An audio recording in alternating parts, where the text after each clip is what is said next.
Dempsey in Montana? Yeah. Yeah, well, that was, who was it Dempsey against who? Hello? Yeah.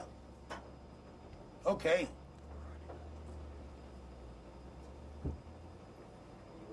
Don't worry about it. You got to do what you got to do. Yeah.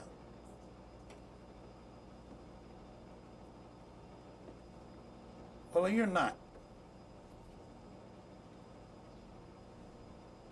Yeah. Right. Yeah.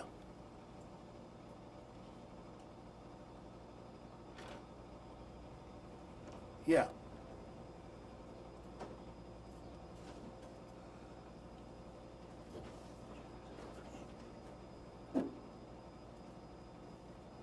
No, you didn't. Don't worry about it. Do what you're doing. Do what you got to do. You got to be loyal to your friends. Don't worry about it. That does not affect the situation with you and I. I say it don't affect the situation with you and I. All right. Good. All right. All right.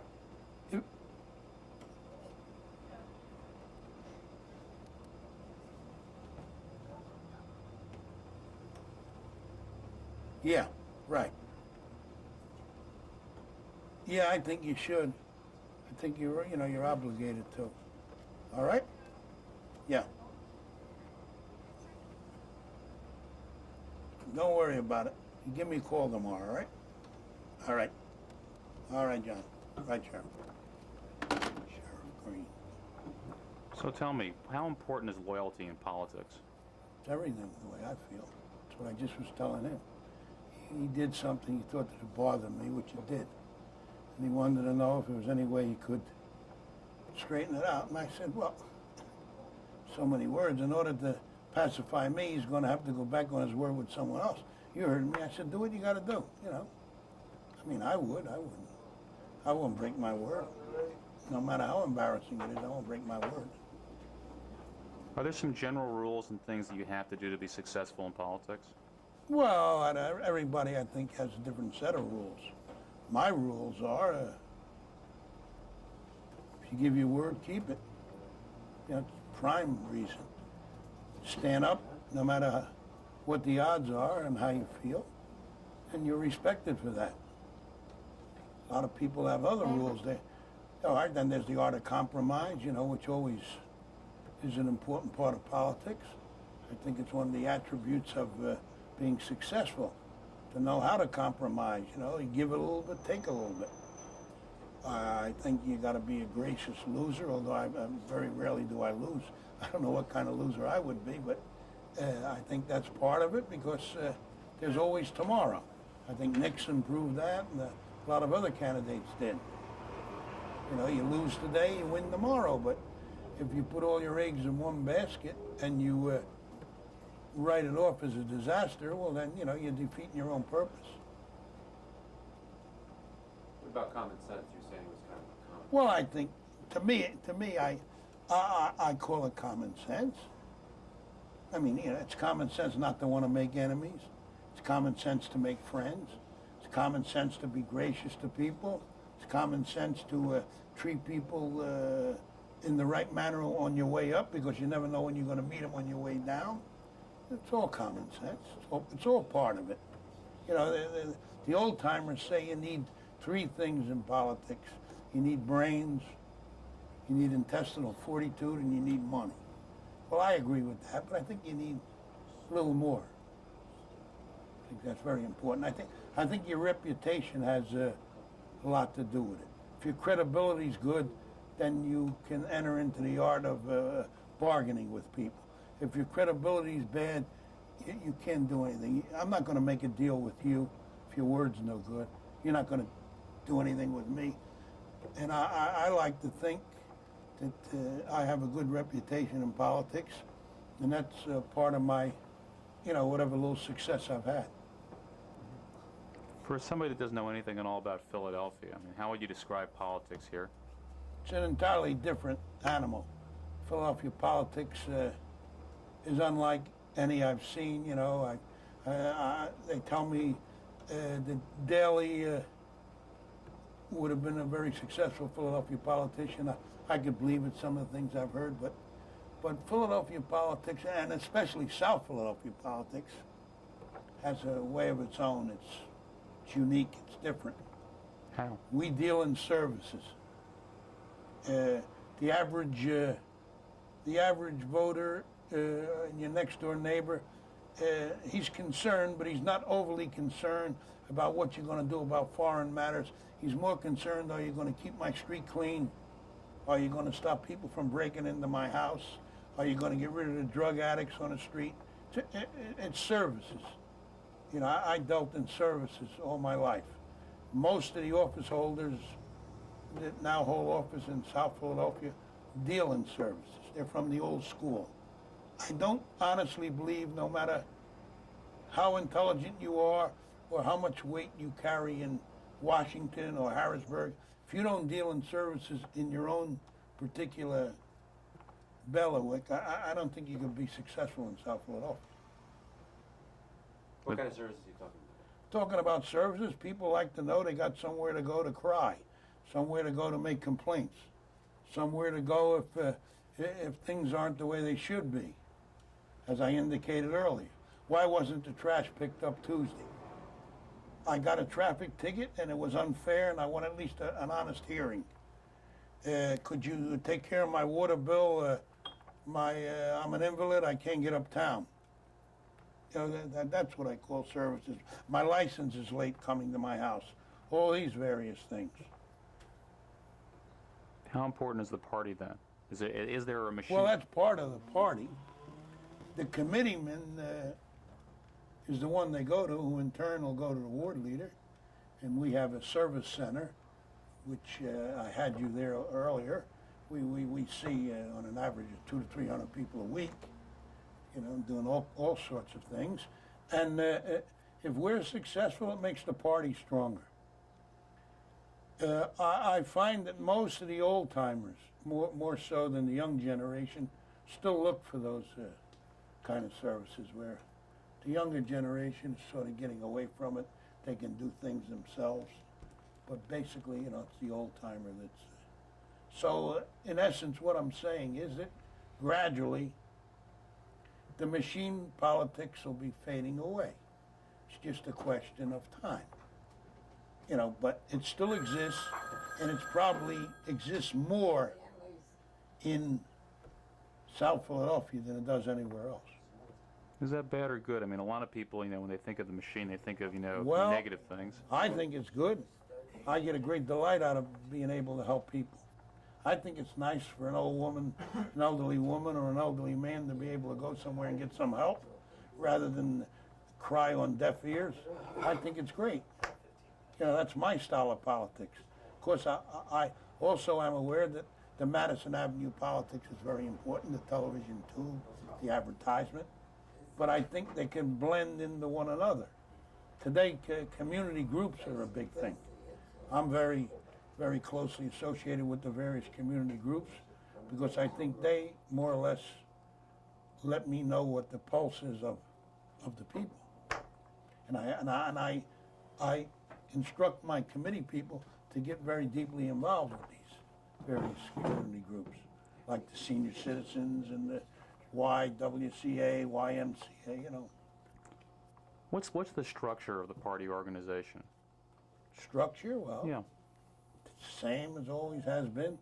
The city is divided up into what we commonly know as divisions. Some areas they call precincts. They average approximately between 400 and 600 voters. Every 4 years, it used to be 2 years, committee people run for election. Anyone can run. The Democrats run their slate, the Republicans. You elect two. When those two are elected, shortly thereafter, there's an election for ward leader.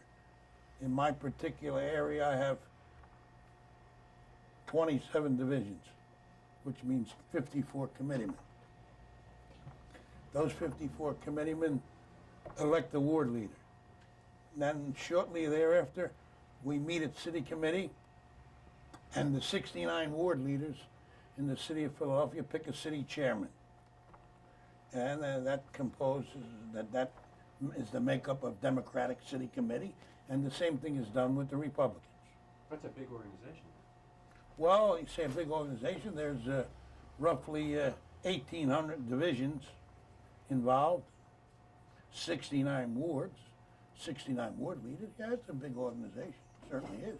It's the largest in Pennsylvania, and I imagine citywide we're up close to, in the first five.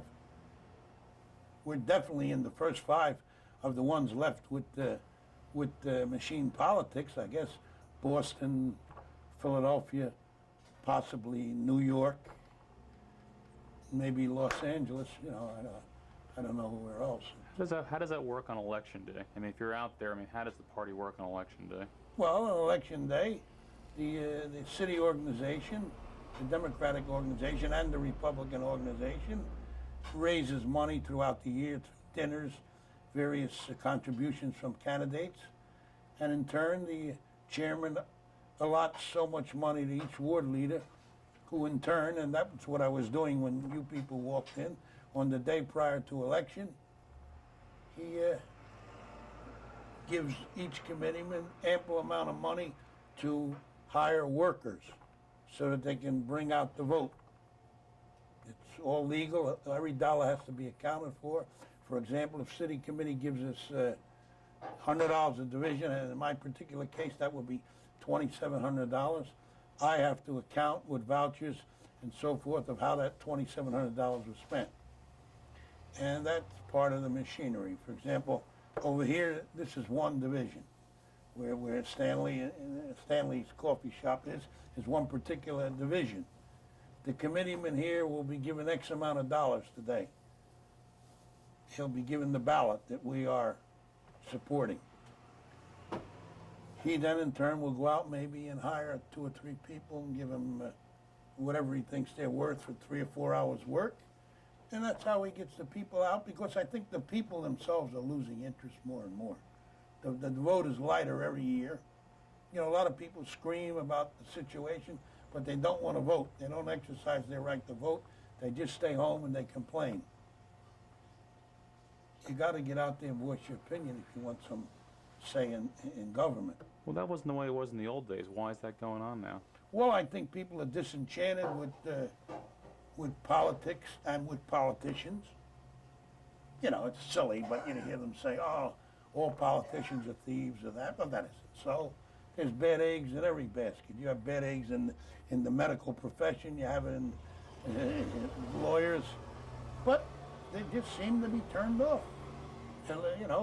No matter who you get in the White House, we still have trouble. You can't please everyone. No matter who you get in state government, you notice that every 8 years the cycle changes because they're disenchanted with whoever's there.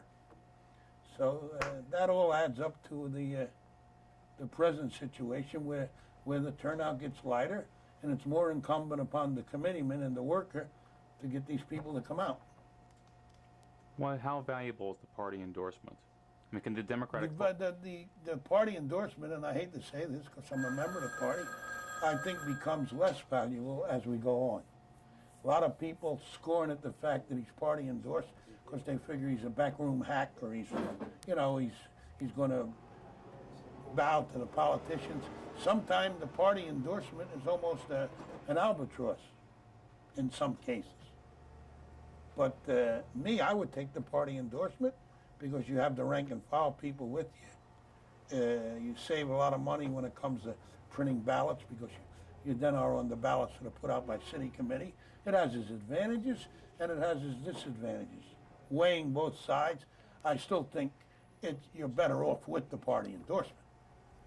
What is a backroom hack? You just mentioned that. Well, Look at him. Backroom hack, they think that, all these deals are made, and they feel that the deals are made in their personal interest and not in the interest of the voter. Backroom deals, so to speak. And whenever they hear the word politician, they put the one thing with the other. And 4 and 4, they get 9 instead of 8. There's a hot congressional race going on right now in the 2nd District. Can you tell us about who's running and what the stakes are, and Well, just describe it to people? Yeah, you have the incumbent Lou Blackwell and the state senator Chaka Fattah, both my friends. I had hoped that, you know, would never happen. They're both very capable, very able. You have here the old politics and the new politics. Louis is the old school, services and person-to-person contact with his voters. Chaka is the politician of tomorrow. He's probably better organized. He's more appealing to certain voters. He goes for the Madison Avenue approach. When it first started out, everybody felt that it was, you know, no contest. But from the reading I get, it developed into a real horse race between Louis and Chaka. You know, it's going to be very close. You know Blackwell from way back? I go way back with Louis, yeah. He's a former ward leader. In fact, he's still a ward leader. Louis was a councilman. I know his wife, very nice people. And I know Chaka a short time, but he's a perfect gentleman. And he's certainly is a comer in the party, you know. He's going to be around. Certain people aren't going to go away. Guys like Volpe that I'm supporting, he's not going to go away. He'll be back. He reminds me of Shap. When Shap first ran, everybody laughed. He determined, he came back and he won. Volpe's going to be around a long time. Chaka's going to be around. People like that. Dwight's going to be around, Dwight Evans. You know, the other ones have to win, or it's single loses. You know, that's the last of the Mohicans with single. If Yackel loses, I think she lost a couple of times. It's Catherine Baker Knoll. She reached her limit. But this younger gang you're going to hear from is going to be there. Is the Democratic Party still a breeding ground for folks like that? Well, I hate to say this. I think the Republican Party sort of opens their door more to young talent than we do. We seem to be a closed-door corporation to a lot of people as far as getting ahead. Of course, I think we represent the minorities more than they do. I've always said, you know, if you got more than $10, you shouldn't be a Democrat. You know, that's the party of the poor people. But when it comes to candidates, the Republicans seem to be cultivating young people, new faces, where we go with the old faces. And the incident, a perfect example was Stinson. You know, with all due respect to Bill, he's a ward leader and all that. We could have picked a better candidate at that time. But because of his loyalty and being a ward leader, he got the nod. You had said that you had hoped that it wouldn't have come to the Chaka and the Lou Blackwell race. Why is that? Because I think they're both good people. And I don't think it was necessary. Chaka's a state senator, which is a very important position. Louis the congressman. There are other offices that they could have very easily, you know, ran for. I don't know. It didn't necessitate them fighting each other. You know, I just thought it was a shame when you take two good people and put them against one another. What's going to determine the race tomorrow? I think the street people are going to determine that race. That race is a real committeeman's race. You know, the turnout, who's going to bring them out. That there, you can attribute to whoever wins there. The committee people can take a bow. The workers, that's in the hands of really not the media. That one's in the hands of the street people, more so than any race I've ever seen. Who do you think's got the best street organization? I think Chaka has a better organized street organization, but I think Louis has more recognition factor. For example, in the ultra-liberal areas, Chaka will get the vote. The working slob is going to vote for Louis. You know, that's what it boils down to. Regardless of race? Well, both black.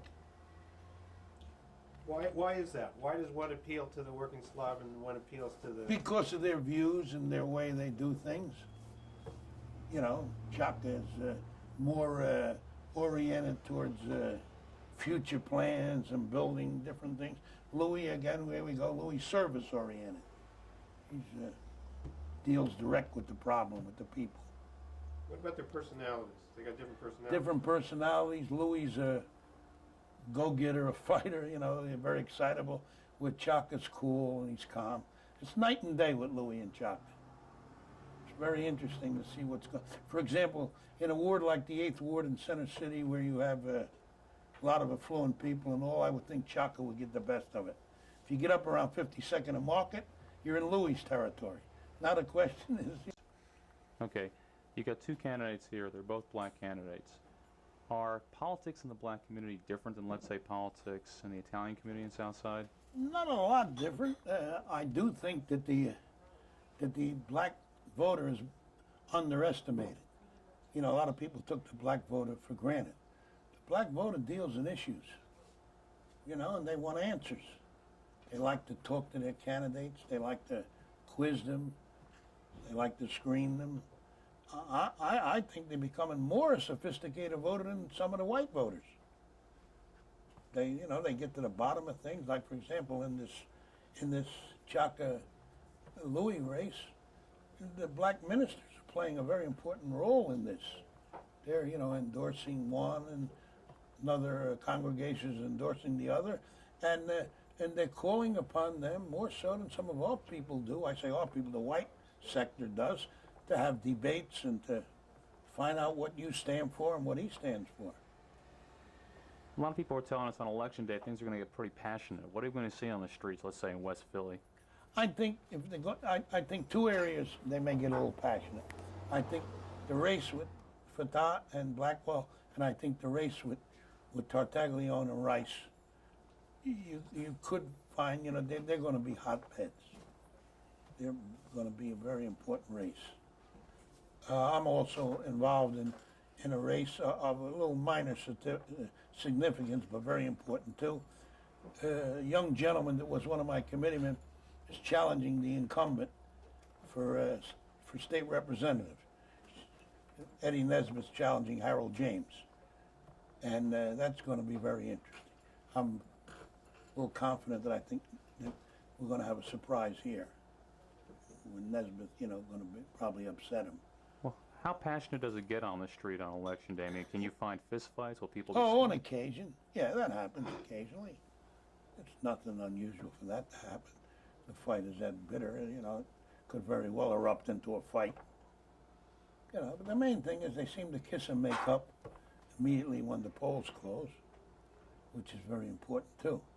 But, you know, you have hot-headed people, people who have a low boiling point, and, you know, almost anything could happen if your heart and soul's in a race. Some people just go through motions so they don't get excited. Other people are 100% gung-ho, and, you know, they're the type that are going to get emotional and very easily could end up into a shoving match and a punching match. And that could go even with the woman, because we have a lot of woman committee people who are very, very active and very emotional about these things. Why do you think Chaka challenged Louis? Well, I think first of all he challenged him because he'd like to be a congressman. Secondly, I think he feels that Louis is vulnerable. I mean, Chaka sees Louis different than I see him. Chaka sees Louis as the old type politics. Chaka feels like it's time for the new time politics, and he represents the new wave. You know, so he ran after him last time, if you remember. Because Johnny White was in a race, was a three-way race, and those numbers you can't analyze against a two-way race. You know, I used to be pretty good at picking winners in two-way races. But when you get into 3, 4, you look at the mix, anything could happen. Hey, if a guy comes up with 35% of the vote this time, he's going to be the candidate for governor on both tickets. So, Chaka, you know, he just feels like he don't have to resign his seat. That's the great part of being a state senator. I still say it's the best job of all. Better than congressman. Congressman, you run every 2 years. State senator every 4 years. And you don't have to resign. Where the councilmen and all with the charter, the minute they file, they got to resign. So if I run in the state senate in odd years, every even year I can take a shot at something. You've been in politics for a long time. You're saying that Chaka says, you know, it's time for new generational leaders. Yeah. You've been in politics a long time. Aren't people always saying that? They're always saying it, but nobody does much about it. Just like they said they're going to throw the old gang out for a new gang. There's been no changes. No monumental change, maybe 1 or 2. But Chaka believes what he says, and he's trying to do something about it. Saying something and doing something are two different things. He's a doer, or he's attempting to do it. When you take a look at candidates like that, are there certain things that just, when you see somebody, you know they're going to be a successful candidate? I can see it. When I see them, I knew Dwight right away was a comer. I could see Chaka was a comer. You see certain people as comers, and you see other people just as candidates there. But those two in particular, I think, are the future of the Democrat Party in Philadelphia. What separates a comer from just a candidate? Well, I think he has to be articulate about the way he does things. I think he has to be personable. Naturally, he has to have intelligence. And I think he has to have intestinal fortitude, not to use other words. And last but not least, he's got to have some financial backing, which I think Chaka and Dwight now know the art of raising money. It's all part of the game. Without the money, And then when you get the money, you got to know how to use it too. What is the role of money in all this? Well, I think the money comes in a twofold purpose. Number one, the money buys you airtime to get the recognition factor, and number two, the money gives you street people to workers. You can get so many volunteers, but other people want to get a day's pay. I mean, I don't think it's fair for me to ask you to work for me. If you're going to take a day off from work and lose a day's pay, I got to compensate you. Of course, I think volunteers are more dedicated than the ones that are paid. But how many volunteers are you going to find? You're running in a congressional district. You know what the area is that you have to cover? You're not running for ward leader, or you're not running for committeeman in a 3-block area. You're running in a that might involve God knows how many 100 divisions. Or to demand those divisions, you're not going to get volunteer for every division. You got some money left. Yeah. Let me just ask you one more question. What do you think it is that motivates people to get into politics? I don't know. It's like anything else. We become addicts. When I was younger, my father wanted me to get in politics. I was wholeheartedly against it. I wanted to take up, I was going to major in physical education and be a coach, coach basketball or football, because all of my friends were Republicans in those days. Philadelphia was a big Republican city, and my father insisted that I get involved, and once I got involved, I liked it. And once you like something, it's like you pick up a cigarette. It becomes habit forming. Or like you take a drink. I'm addicted to politics. And I think everyone that gets involved, or 9 out of 10, once they get a taste of it, they get the fever, they're back. And then, a lot of people want to be wannabes. They like to feel important. They like a title. I have any number of people come up to me, and shake hands with me. I don't even know them. They want me to remember them from 15 years ago. I can't remember sometimes who I met yesterday. But they feel like, you don't remember me, They're important. Tuesday, everybody's important. The littlest committeeman feels like he's important. And when the battle is over and someone wins, each guy feels he was the one that did it. Who's going to change it? I'll leave you like with a little thing my father taught me. When I got involved in politics, and I didn't want anyone to take this wrong, because I loved the committeeman. The committeeman and the committee woman, whatever success I had, they made me.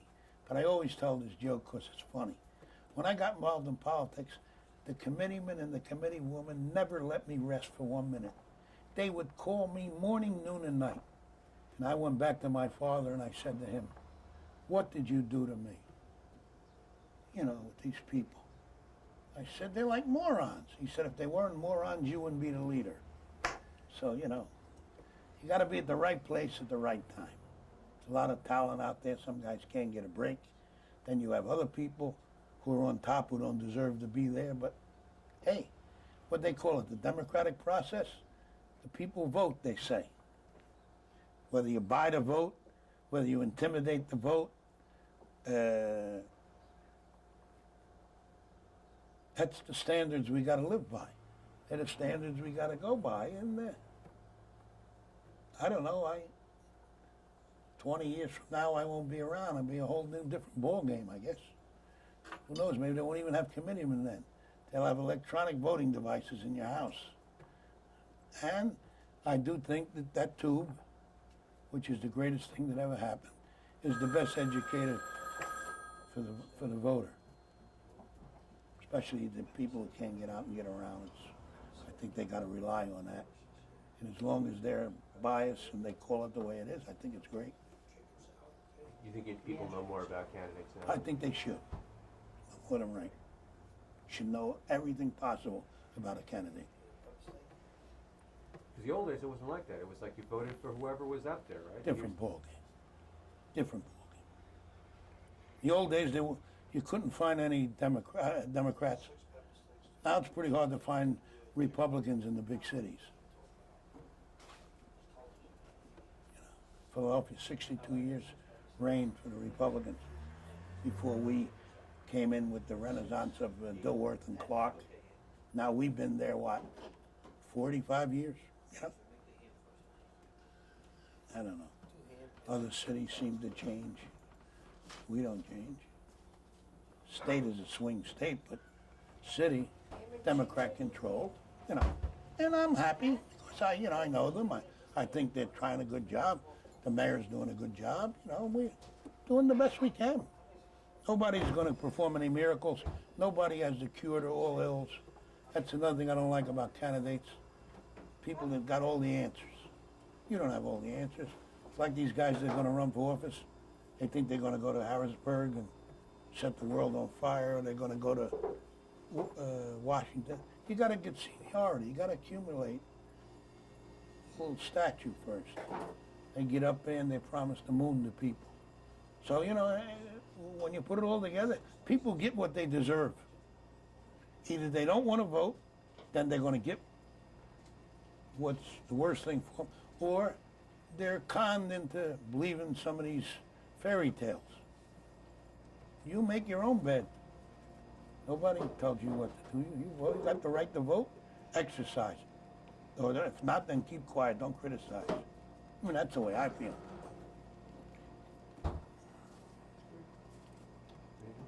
Can I ask one last thing? I want you to look straight in the camera and just tell us who you are, what your position is as a ward committeeman, and just that it's in the south side of Philadelphia. I am former state senator Buddy Cianfrani. I am the Democrat leader of the 2nd Ward, which is in South Philadelphia, better known as Little Italy. Okay, I want you to do it one more time. Look straight. Don't look at me at all. And do it one more time. I am former state senator Buddy Cianfrani. I am presently the ward leader of the 2nd Ward in South Philadelphia, better known as Little Italy.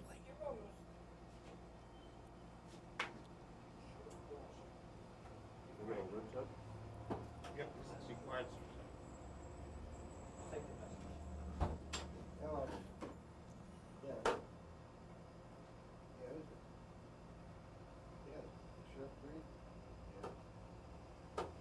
I'll call him back.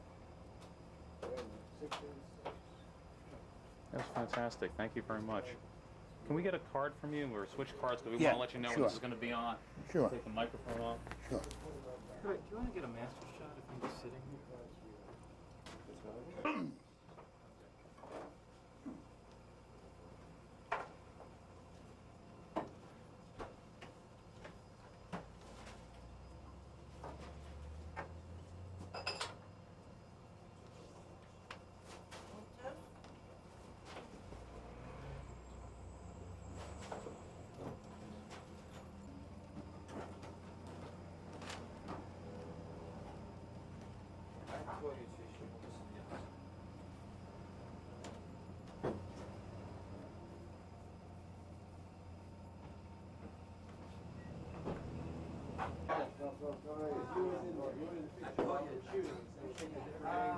Get in there so we get done, Mary. Sorry. Then we'll be able to go. Sorry, David. Where was she sitting? Sit there, Mary. Her back is there. Okay. Okay. Okay. Can I hide anything? We need the other one to be talking to Come on, Okay. Trey, last shot. Mistakes, you're gonna have to wait just Yeah, one but- more minute. Could we have, where's the beef? Andy, can I have a picture, please? Andy? All right, let's go, so we can let them go to work. Okay, if you could just, I guess, look out the window, or, Okay. Look out the window. and you all can be talking, because you were having a I conversation. gotta make steak sandwiches. Today's guy, if he says, can we have some cigarette smoke? No.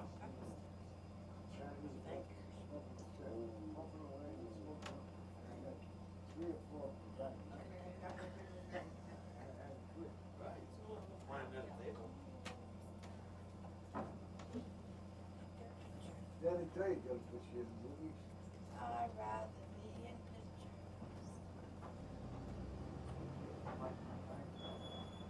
Charlie Hart.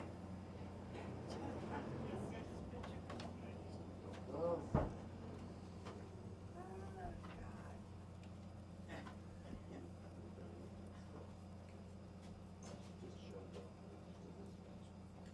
used to the stores, right? I go to Salt Lake. Okay? Just one more moment, please.